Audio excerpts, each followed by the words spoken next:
لأني أنا حاطة هذا الشيء في بالي، فأكيد حيصير دقات قلبي سريعة، وممكن يصير عندي ضيق في النفس، ممكن يصير عندي دوخة، زغللة في عيون، ممكن يغمى علي. طبعا أنا ليش جبت الموضوع هذا زي ما قلت لكم؟ لأنه منتشر كثير، وكثير ناس يقول لك أنا ماني قادرة أتخلص منها، أبى أروح دكتور نفساني. طبعا أنا لا أنصح إن نروح دكتور نفساني، لأنه حيبدأ معاك أدوية وعشان يقلل من نوبات الهلع وهلم جرة، فالواحد ممكن يدمن على هذه الأدوية. ليه ما أنا أطرح الموضوع؟ يعني أشوف أنا ليش يعني هذا الخوف اللي جاني. كثير ناس كمان يعني خافوا من الفيروسات، وإنه أمرض ترى يعني شوف، ما أحد حيجي شيء إلا بإذن الله، وما حد يعني يجي يومه إلا إذا ربي كاتب له. فهدوا الموضوع، اطرحوا الموضوع، يعني ناقشوه مع نفسكم. ليه أخاف؟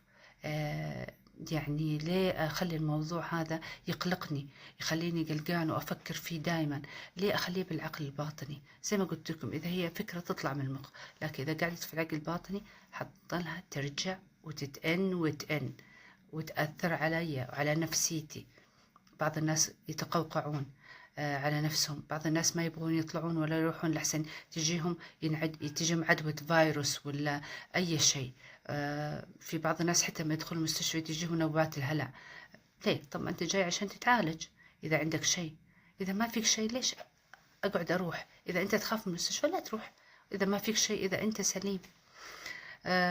غير كذا الكمامات اللي يحطونها، في كثير ناس يحطون زي ما قلت لكم الكمامات يعني دائما دائما دائما. طب هذا يأثر على رئتينكم، على النفس، على الأكسجين، يعني فتكتمون نفسكم، يصير عندكم أمراض صدرية، كل هذا نوبات هلع. يعني أنا بس يعني شيء بسيط، يعني إن شاء الله يا رب الله يشفي كل واحد، وأنا أعذر بعض الناس اللي ما يقدرون. بس حاولوا أنكم تطرحوا الموضوع مع نفسكم. يعني ما في داعي إني أخاف، كل الأمور بيد الله. خلي الأموركم سهلة وسلسة عشان حياتكم تصير سلسة وصحتكم تصير يعني بخير. أنا بس يعني حبيت يعني أطمئنكم إنه هذا نوبات الهلع إحنا اللي نولدها لنفسنا، إحنا نجيب لنفسنا الأمراض من نوبات الهلع. فحاولوا إنكم تقللوا من هذه نوبات الهلع، حاولوا تتحكموا فيها قدر المستطاع. أنا ما أقول إن الكل يقدر، بس إن شاء الله الكل يقدر. وأتمنى لكم يعني يبعد الله عنكم الشر، والله يعافيكم، ودائما بصحة وسعادة، ويومكم سعيد. سلام.